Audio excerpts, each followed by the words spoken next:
Hello, hello, hello. My name is Dr. Liz Wangaregeshimo. I'm a clinical psychologist by profession. Welcome to this channel, Mogekoyo by Ancestry, Understanding Mental Health. This channel will endeavor to talk all things matters mental health. We'll be trying to understand what are some of the mental illnesses, what are the myths around mental illnesses, and most importantly, how do we take care of our minds, because there cannot be wellness without mental wellness. And today the first topic that I will discuss is addiction. Now, what I will be covering is, what is it? How does it manifest? And is there a way forward as far as managing it is concerned? Now, in order for us to understand addiction, we'll go back a little bit into looking at Diagnostic Statistical Manual. That is the DSM, the book that is used to define mental illness or to give diagnoses for mental illnesses. We'll just do a little bit of history to see how we started defining mental illness up to where we are today. We'll start with the DSM-1, which was published in 1952. And DSM-1 talked about addiction as a personality disorder. Then the DSM-2 that was published in 1968 also talked about addiction as a personality disorder. And now we come to DSM-3, which was published in 1980. And here we see a shift with regards to how they looked at addiction. And here they said that an individual is susceptible to addiction because of vulnerabilities such as psychological and social issues. Then when we come to DSM-3R and DSM-4, DSM-3R was published in 1983, and then we have DSM-4 published in 1994. Both of these started now listing addiction as having physiological as well as behavioral symptoms. And now we moved from DSM-4, the 1994 version, to DSM-40R that was published in the year 2000. And from here, we see that there's also a shift with regards to how we look at addiction. Apart from now the behavioral as well as the physiological symptoms, we see there's an addition with the understanding in the sense that they say that these substances are activated by the brain reward system. Okay, now from there we have the DSM-5 that was published in 2013. And what does the DSM-5 say about addiction? It talks about physiological as well as behavioral symptoms, as well as reward system, that the brain, there's a reward that the brain is gaining out of the addictive substance, or it could also be a behavior. But also, in addition, it tries to go deeper into most of environmental factors or situational factors that may have triggered for somebody to become addicted. Basically, the DSM-5 shifts the focus from just trying to understand or define what the problem is, but also try to see what can be done to mitigate the problem. So, what do the various researches that go even into informing the diagnosis that is in the DSM-5 or the DSM on what addiction is? What do the studies tell us about addiction? Now, the current research is focusing on adverse childhood experiences. What does that mean? What happens in your formative years? From the time you were born, from the time you are in your mother's womb to the time you're born, and in the environment that surrounds you, has a great impact on whether you will become an addict or you will develop addiction in later stages of life. And some of the things that might be or might cause some of the addiction, or what might be talked about as addiction, is what are the dynamics that went on in your family? Was there abuse in the family? The primary caregivers present, okay? And something else we cannot discount when you're talking about addiction, especially with our communities as Africans, we cannot discount our history. Our history, and by our history, I mean our history with colonialism. We don't talk much about the trauma or the things that took place during colonialism, whereby a lot of our ancestors were displaced from their lands, their families were disrupted, they were shifted from one system, the system that they used to have, and put into another system. And it wasn't done in a way that was respectful of them as human beings and their dignity.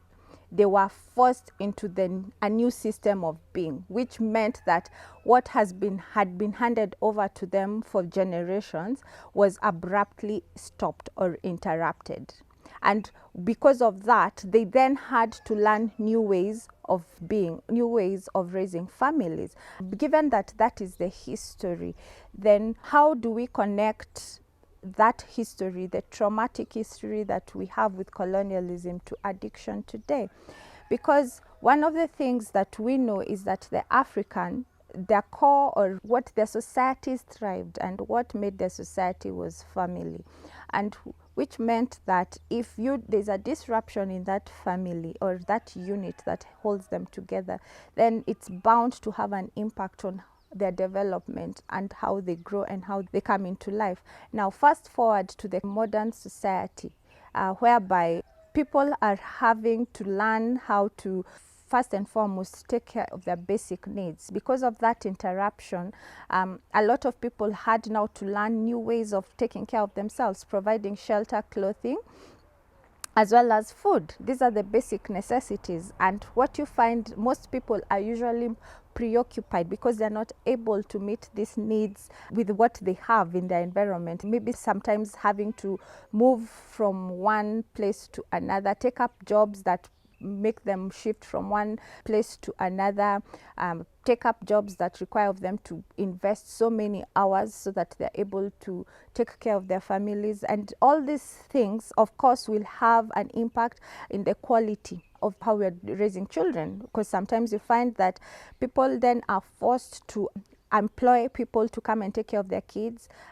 Some people hope that putting them in certain school setups, then the schools will do the job of bringing up these children for them in a way that will hopefully result in the children becoming responsible citizens. So there's all these dynamics that come into play, affecting the quality of parenting, for example, as well as how even we as ourselves, or the adults, take care of ourselves and how we manage our stress and things of that nature. And that's how comes then you find that because most people are trying or struggling to make ends meet, then you end up having to find a way of coping or dealing with your stress. And for the most part, then that results in one ending up in addiction. So when we talk of addiction, a lot of people usually think of that uncle or that auntie or that individual who is found lying somewhere in a ditch because they got so high and they blacked out somewhere, or that person who is usually the last to leave the bar. You know, we always think of addiction as people who are not able to function, people who are unkept. However, addiction manifests in many ways. When we began, we talked about physiological as well as behavioral symptoms. For physiological symptoms, part of how addiction manifests is whereby you find that your body usually will require more of what it is. For example, if it's a substance you're using, you require more of it in order for you to be able to function a certain, or to be able to function, which means you've developed tolerance. And then in the behavioral, we can talk about you requiring or engaging in behaviors whereby you're trying to think of how do I get if it's the means, if it's money that is required, if the issue is not a substance that you're seeking, but it's an activity. Your mind is more preoccupied with how do I make sure that I'm able to gain means to afford or time to be able to engage in that activity in order for me to feel good about myself. So apart from substances, now we have addictions to gambling, we have addictions to pornography, we have addictions to betting, but I think betting and gambling is more or less the same thing. So we have all these manifestations of addictions. And why are we talking about it? Because it interferes with your functioning.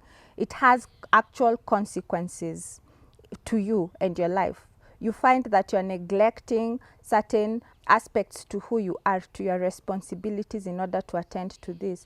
We've had cases where students have gambled their school fees. We've had instances like that. We've had instances where parents have neglected to attend to their responsibilities so that they can gamble away the money. We've had instances where I've dealt with clients who usually will students leave class so that they can go and masturbate, you know. So that again also interferes with the flow of their academics, because if you're always constantly having to leave class, of course it means your concentration is interfered with, and that will have an impact in your performance. And there's also another category where we talk about as the greatest substance that is used, functional, for example, alcoholics, where you have an individual who is able to meet their obligations. If it's their duties at work, they're never late. If it's the deadlines they're supposed to meet at work, they never not meet the deadlines. They're able to do what they're supposed to accomplish. However, they have a drinking problem. So, and these are the most challenging ones, because when somebody is manifesting physically issues that others can notice, people are able to come in and intervene. However, if somebody is not manifesting any dysfunction as far as meeting their obligation is concerned, that individual is not likely to seek help, or is not likely to understand that their behavior is problematic until maybe they have a physiological issue. I've encountered cases where an individual happened to be admitted in hospital, and the issue was their internal organs were destroyed, their pancreas, so they have diabetes, but the diabetes is as a result of the destruction of the pancreas. Pancreas is what produces insulin that regulates your sugar, and as a result of that, then they develop diabetes, and that destruction happened as because of consumption of alcohol. We have individuals also who, you notice their eyes are yellow, and when they go look at their liver, they have liver cirrhosis that's destroyed because of consuming alcohol. But they couldn't be able to realize that their drinking was a problem. Why? Because they were not neglecting their duties, they were doing everything that is required of them. So these are various ways that addictions manifest. And like we said, I said that part of the reason why or what causes addiction, I gave a historical account, because we've seen that from research. Yes, adverse childhood experiences do have, there's a correlation between that and later on developing addiction. And yes, we know historical collective trauma for us here in Kenya. Our history with colonialism definitely has a huge impact with regards to alcoholism. And so, what is the way forward? How do we deal with addiction? What are some of the things that we can do to be able to manage? Because we know it has a negative impact, and that's what we want to address. Now, the first thing to realize is that any one of us can become an addict. You know, people think that it's just a certain class of people that can develop an addiction. And like we've seen, addiction is not just substances, it can be behavioral. And now we have a lot of things. We have the gambling, we have the betting, we have social media. So one of the things is, to all of us, we need to observe ourselves. Is there something that we are doing repetitively, and the reason we are doing this is because we are trying to escape or ask ourselves, am I going through something challenging or something in my life that I don't want to face? And as a result, part of the way I address this issue is by doing a certain activity. So that is a very simple way to check yourself, because one of the things that we realize is that addiction is used as a way to run away from unpleasant emotions, run away from unpleasant situations that we don't feel equipped to face, or we don't feel equipped to challenge. And so just observe your life. Is there something that you feel is problematic, something that you feel is a challenge and you don't feel equipped well to handle? Okay, and now once you have identified that issue, then ask yourself, apart from watching movies from morning till evening, apart from, you know, trying to go and bet so that I can win a jackpot and get a lot of money, apart from trying to drink alcohol or smoke weed in order to feel calm and things like that, what else can I do? What are small steps that I can take to be able to address this issue? If not, who can I consult or who can I reach out to help me to be able to unpack this, to be able to handle this issue? Because if you don't address those underlying issues, other than just looking for ways to escape, then you're likely to end up developing an addiction. Because addiction is a way of trying to deal with underlying issues, and most of the times it's a way of trying to deal with pain. There's a doctor who has done a lot of research called Gabor Mate, who says that addiction is people who have gone through something traumatic trying to come back to life. So because we want, yes, to come back to life, we want, yes, to live life and to function, but we can't escape pain, we can't escape painful situations, we can't escape painful situations, but at the same time we don't want these situations to get us now to go into another situation that is also going to cause us more pain, and not just us. Because when you are dealing with addiction, it's not just impacting you, it's impacting the lives of those who are around you. And as human beings, we are wired for connection. We can't do this life alone, we need people, and therefore we want to be in a situation whereby our issues don't become a problem to those that are around us. So with those few remarks, let me say that indeed addiction is a problem, especially where I come from, Mount Kenya region. I know there's a lot that has been said with regards to especially alcoholism.